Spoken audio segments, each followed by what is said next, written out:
Hi, good evening, guys. Welcome to Forest Frame, the channel with a new name.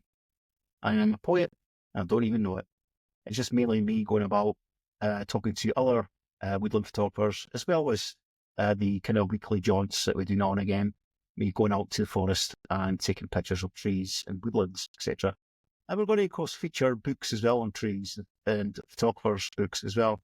So I also want to make this everything about the love of the woodlands, not so like a free spirit, in the woodland or anything, like hugging trees, but more about just the knowledge of a forest as well. And what better way to start off than getting a guy who knows woodland? So we have Steve Stain tonight. So I'm sure you enjoy this video. And please subscribe if you haven't subscribed to the channel before, and press like, and of course hit the bell for the notifications if you don't want to miss a video. Because I tell you what, there's going to be some good videos coming up over the next few months, and hopefully it can warm your goggles during the winter time. So we're going to shove this video up. Let Steve do some talking himself. Enjoy, and just at the end of the video, we'll talk to Steve after it. Hi, my name is Steve Stain. Through landscape photography, my goal is to share the one special moment in time. One of the best views I've ever seen in my lifetime, capturing the beauty I see and the emotions I feel. My goal is to bring those moments to you so you can feel the wonder and the connection I experience through the lens. Photography isn't about capturing an image, it's about freezing a moment, a fleeting whisper of time, so we can feel it forever. It's so still. It's so beautiful. From sweeping landscapes to the tiniest wonders of nature, I aim to share the beauty of our world, one photo at a time. Welcome to my world of landscape photography. So tonight we've got Steve Stain on. Steve, of course, you know him well for his forest photography and also his landscape photography. So he's mainly a landscape photographer, but he does do a lot of woodland. And that's why we wanted to invite him onto the show tonight, just to discuss more about, his photography, how he can get how he actually does all these exceptional images, post-processing techniques, etc. We're going to get people onto the show. So it's going to be me on the field, or it's going to be the other week, someone actually sitting in the chair where Steve is. It's not in the same house, of course. That'll be a bit unusual, but obviously on their own chair. So without delay, I just want to say thank you, Steve, for coming on. Again, as we know each other from Landscape Lenscast, it's good to be back. It's good to see you again. And Steve, just tell us in layman's terms, like someone if doesn't know you as a photographer, what's the attraction to landscape photography, but more so, why trees? Well, first of all, thank you for inviting me on. And it's great to see you again. It seems ages since I spoke to you, so it's great to speak to you again. What attracts me to landscape photography and the woodlands? It's that isolation and just the awe of the landscape. That's the initial thing that attracted me to be a landscape photographer. I wanted to be out and away from the crowds and out in nature. And it's still a massive attraction for me today, and I think it always will be. Even as a child, it was an attraction when we used to go on holiday to North Wales and places like that. The mountains were just as much as an attraction as the beach life, if you like, and things like that. Your normal holidays, driving through the mountains, and that was an attraction at a very, very young age. So to actually go out there and photograph it, the photography is more of a like a secondary thing to actually getting out in nature. The primary thing is actually to get out there, and then if you get a shot, then fantastic. It's some like photography and force you to get out there, and also a bit of YouTuber as well that can force me to get out there to create videos and things like that. Woodlands really attracted me from COVID. We couldn't travel. We've not got actually a lot around here. The only thing we've got is woodland, and it's the only place I've got to go to is woodland. So that really started my woodland photography off, and I do more woodland now than what I do landscape. Don't get me wrong, it's nice to get out in the vistas, and I actually say this in one of the videos, it's great to not have a tree in the shot. Yeah. Well, you can do so much of the same thing, so you did need a little bit of a break from it. And whether that's just doing a different flip of photography, could be anything. But it was great to get out in the vistas, but as soon as you get back, you miss the woodland again, and you get on back out in the woodland, and it's a big draw for me. So, yeah, that's where the woodland, the passion for woodland started. Was from COVID, from lockdown. Yeah. The thing is, well, I mean, obviously I do woodland photography, and the thing is, doing woodland photography, it's the setting up the whole process of getting out there and not have to race to, for the sunset, sunrise, unless you want that kind of like coming across this forest floor, of course. But initially, you can go at any time in woodlands, can't you? So just give us a breakdown, Steve, of how you set up. And I mean, we all have our ways of setting up the next game day when we go out to shoot. How would you actually go? What do you look for? What type of? I know you've got local woodlands, and viewers watching this tonight will wow. I would love to have woodlands next door. Some people have to are in the city like me, but you have to travel half an hour out there. But how did you actually set up for the next game day? What do you do? How do you actually look out? What's the conditions you look at? The conditions are critical, really, but I think the most critical thing is actually getting out there and learning the woodland that you're going to shoot. So from working through a woodland, you've got to find these areas that work at different times of the day. I'm a model. I love getting out first light. So I constantly go out at that time of the day. So you find the areas that work with that light. Another good tip I would say is for woodland is to work around the edges where the light can penetrate, not too much. So where's open areas as well, where we can. So one of the main areas that I shoot of a local woodland is actually in the middle of the wood, but it's open. There's an open area, so the light can come through. And it's an open canvas, so that light will come through all year. And because I've returned, to know where the light's going to hit at what time in the morning, but when sun rises, where it's going to come. So that preparation will give you dividends in the end. Steve, how important is being local to your woodland, and what does it give? What benefits does it have? Shooting local is massive. I honestly think that my best photography is local. I mean, I would class where I'm from the Midlands, so I live North Warwickshire. So there's not a lot of there's no hills, there's no, or, melted sides and things like that. No real rolling hills or anything like that. It's just pockets of woodland and the odd little structure that's not too far away, unless I have to travel. But I think my best photography is my local photography, without a shot, because I know when the light's going to happen. You learn all about it. I can revisit. And when I see it's foggy on a Saturday morning and I'm not prepared, I still go local and shoot. So you've got that option of choosing the right moment to go and shoot. And then obviously learning what the subject is, whether it's woodland, whether it's seascape, mountains. You need to know where the light's coming from, where it's going to hit, the weather's going to be like, and obviously local, you can literally look out the window. So I don't trust these apps. Well, don't trust No, there's so many. That's a problem there.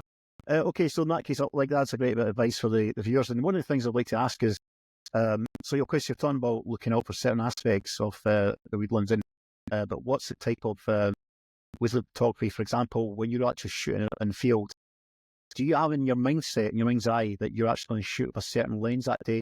Just for people who, are starting woodland photography at the moment, would you say you shoot for a prime lens, or would you go get a zoom lens, which can go up to from, say, 24 to 70 or whatever? What kind of lens would you use that day? ideally in an average day of woodland photography?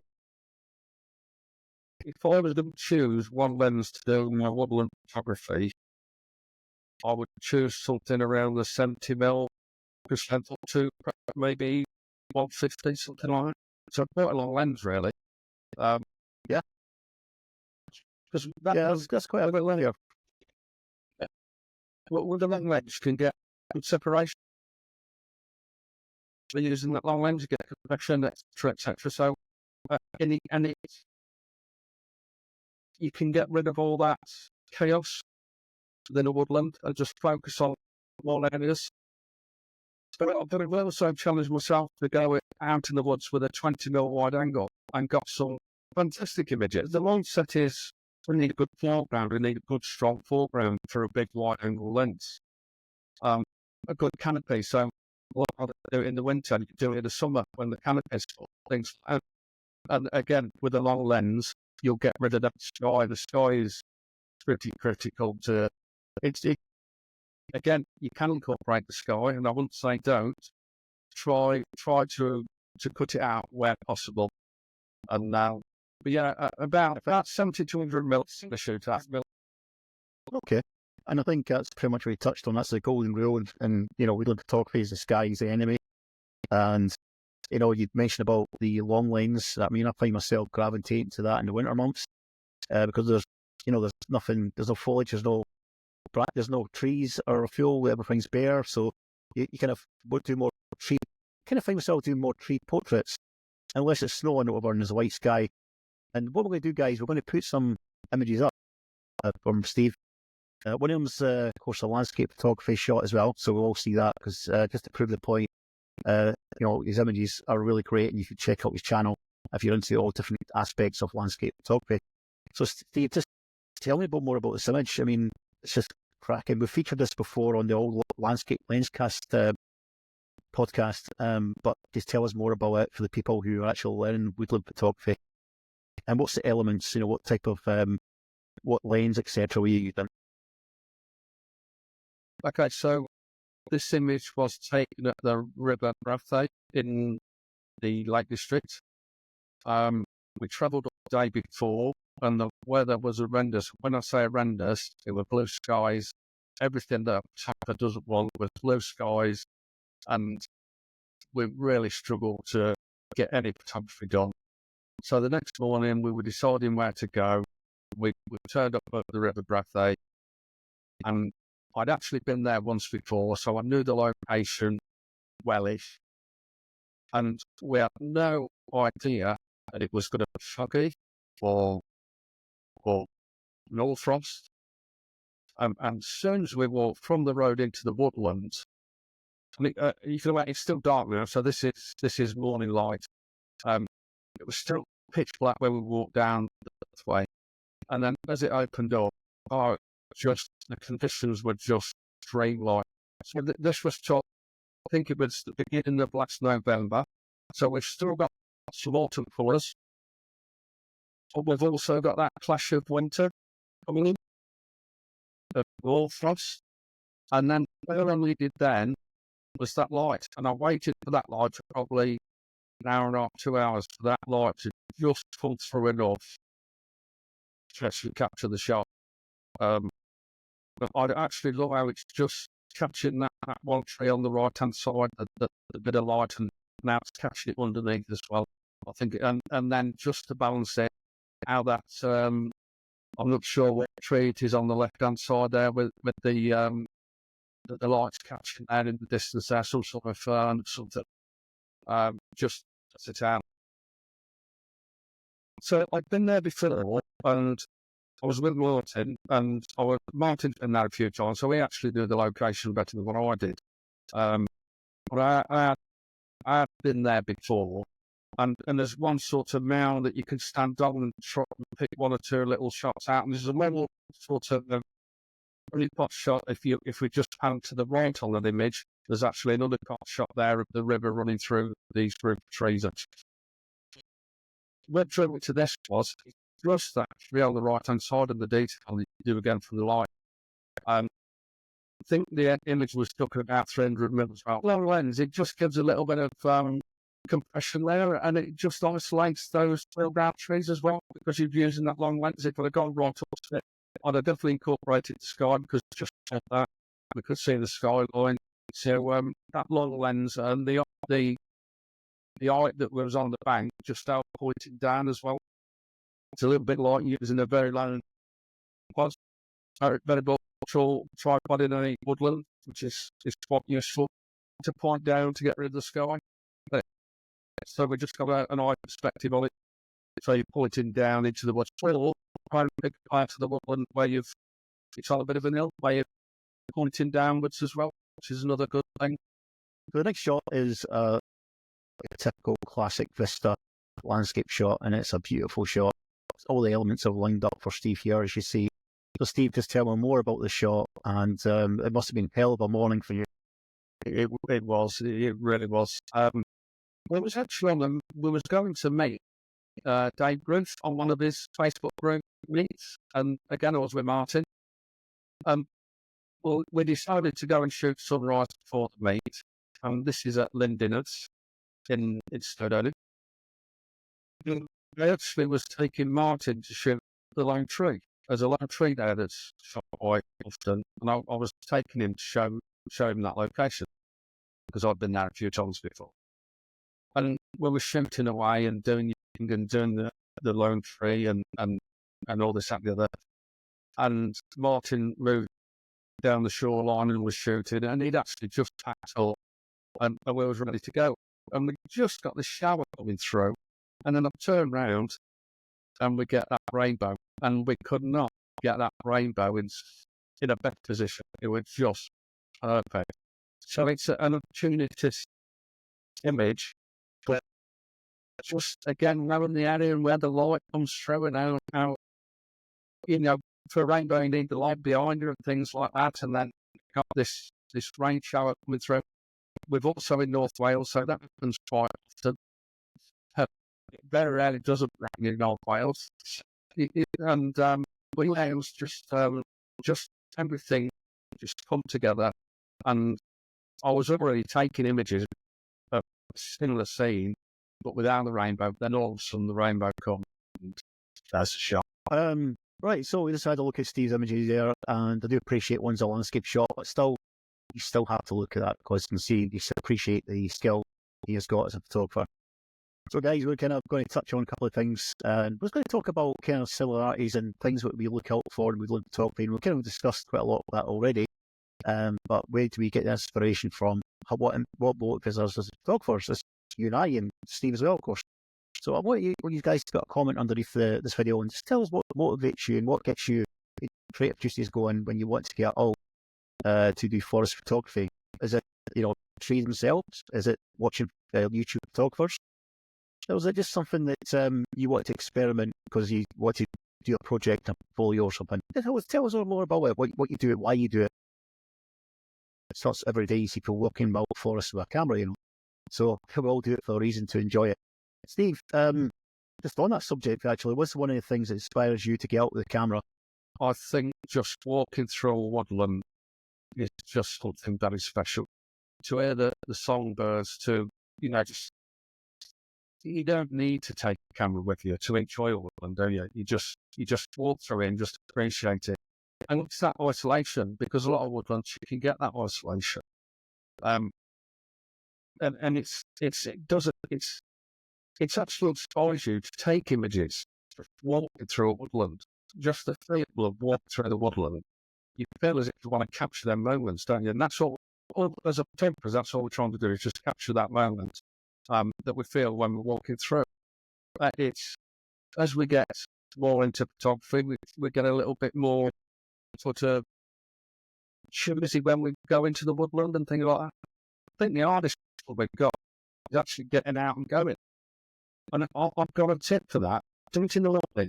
Because when you get out there, you can't change your own mind. It's about how to do it. If you go in the afternoon, you'll be thinking, I'm going to be bothered, this is the weather not quite right, this, that, and the other. And you put yourself on for your got.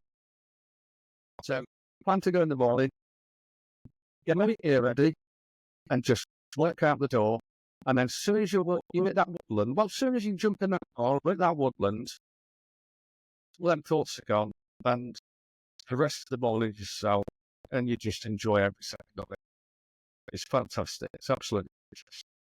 And that's just to finish off. I really want to touch on your advice.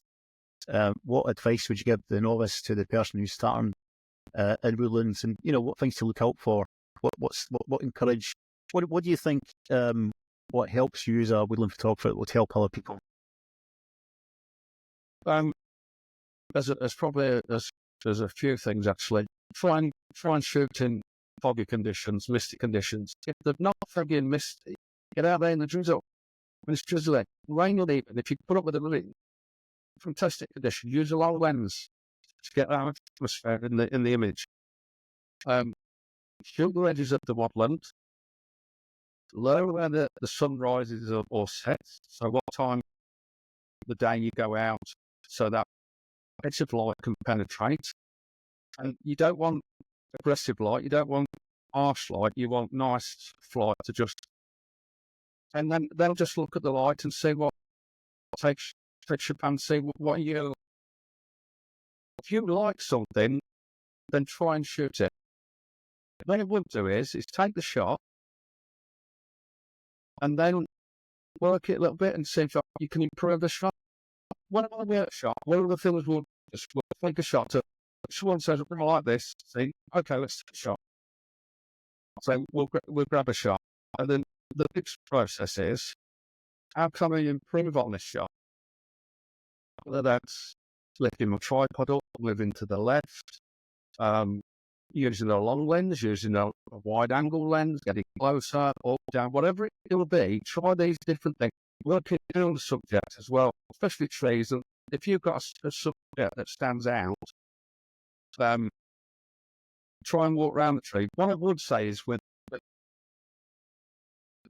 trees and woodland photography as well is shoot not directly towards the sun, but shoot within that 180 degrees of it towards the sun. Light's always better there. So the tree is sort of silhouetted or sidely rather than the sun's behind you, because the subject will be too harsh. So it doesn't. Different trees work different times of the year. So silver birch obviously work well in autumn time. When them leaves are gone, shoot the big oaks that have got loads of Cannock gnarly oak trees that you can actually see the tree. So they work well. But again, you probably need a mistier morning for that. You're shooting more upwards, things like that. So choose your subject at what time you bells. The woodland's forever evolving. So you've got your different times of the year to shoot your different things and then learn about that and keep returning constantly. And in the end, you'll get some fantastic woodland images. That's great. And Steve, I want to point out as well, because Steve does workshops if you want to learn woodland photography and other aspects of photography like landscape as well. But this is the reason why we're getting people onto the show, guys, is obviously we can't reach out to everyone, but there's different photographers in different parts of the UK, and Steve is he's more the Midlands. Steve, is that right? You're more the Midlands area. Yes, I'm in the Midlands, so the closest. Warwickshire. I do more. Yeah, Warwickshire. So my go-to woodland for workshops is Cannock. What I suggest, guys, I'll put a link, of course, below the video, but I'm just going to put it on the screen just now. You'll see that link. And just head over to Steve's website, have a check out, and just read about the workshops and what's involved. If it's something you like, click onto it, and I'm sure. And Steve has got room for you if you want to book up for next year or whenever. So check out Steve Stain Photography. And he also, I'm sure you've probably seen these videos. If you've not been on YouTube, look out Steve Stain Photography on YouTube. Then if you do like woodland photography, I'll say about 60% of Steve's videos is woodland. So he does a lot of woodland photography. And that's how I got to know Steve, is for his channel before we met on Landscape Lenscast. So please go on, check out his socials. Of course, you all know the rest of the usuals, like of course Facebook and Instagram, and I'll get these links up as well, Steve. Steve, thanks for coming on tonight. It's been great, and it's really good to speak to another woodland photographer and just get their view of how they go about their day, etc., and taking images, etc. So really enjoyed that, and I'm sure the members did enjoy this new take onto the channel. So guys, this will be kind of a norm, but I will be out in the field next week with the camera, but every now and again we'll get someone on, and I can't tell you who the next guest is because I've not spoken to anyone yet, but in time we'll all put onto our community page on Facebook and tell you who it was. But having Steve Stave on here is massive because he's a great photographer and a good friend as well. So Steve, thank you for coming on, and I'm sure we'll be checking out your video. No, pleasure. It's all pleasure all mine, and it was an honour to get you on as well. So thanks for giving up your time. So guys, I'm going to leave a couple of images with Steve on just as we talk, and I'll see you guys on the next one. Cheerio, bye.